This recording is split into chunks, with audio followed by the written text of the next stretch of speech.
Mari kita berdoa. Kasih karunia dan damai sejahtera dari Allah Bapa dan dari anaknya Tuhan Yesus Kristus menyertai kamu sekalian. Amin. Salam saudaraku. Mari kita mendengarkan firman Tuhan hari ini yang tertulis dalam kitab Yesaya 12 ayat yang kedua. Sungguh Allah itu keselamatanku. Aku percaya dengan tidak gemetar. Sebab Tuhan Allah itu kekuatanku dan mazmurku. Ia telah menjadi keselamatanku.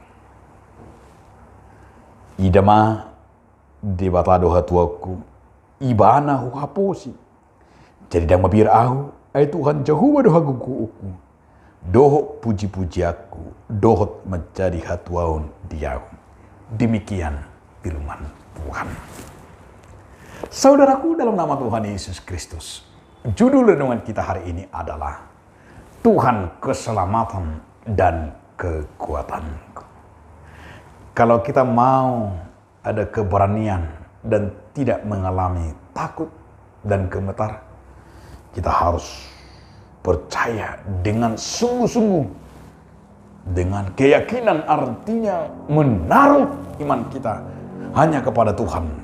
Maka tidak perlu lagi kita ada rasa khawatir, tidak perlu ada rasa takut, dan tidak perlu kita gemetar apapun yang kita hadapi, termasuk dalam hidup ini.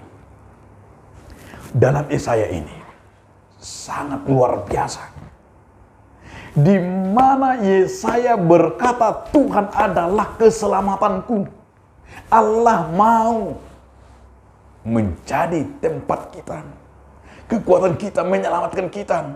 Allah yang menginginkan umatnya keluar dari bencana, keluar dari segala kelemahan. Yesaya mau menyatakan bahwa keselamatan telah datang. Dengan mata ain ia memancarkan kehidupan. Bahwa di sana dikatakan di tengah-tengah pembuangan itu Tuhan telah betul-betul tergerak dengan melihat hati Tuhan memberikan kepada mereka kekuatan. Tuhanlah kekuatanku dan mazmurku, dan menjadi kekuatan baru bagi kita. Jika kita selalu berkata bahwa Allah itu kekuatan kita, Allah itu Allah Immanuel, Allah itu Allah betul-betul yang maha kuasa, yang memberikan kepada kita keselamatan itu. Kita diselamatkan dari segala penyakit, dari segala bencana, dari segala kuasa-kuasa dunia. Tuhan memberi pertolongan yang luar biasa. Ia mengulurkan tangannya kepada kita. Ingat, uluran tangan Tuhan Allah membela dan menyelamatkan kita. Maka peganglah tangan Peganglah Yesus di dalam hidupmu. Peganglah Tuhan, kamu akan selamat. Amin. Terima kasih Tuhan atas firman-Mu yang telah menyelamatkan kami. Amin.